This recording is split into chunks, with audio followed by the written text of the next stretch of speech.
Idashasigaye kutangaza rochumanye enjere yerjiremo haro kwesumire kuno cyangwa izire style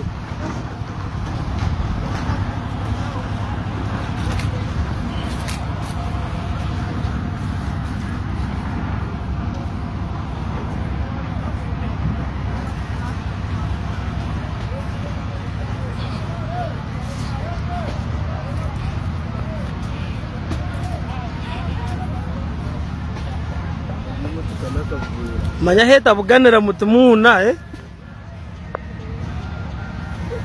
ina mano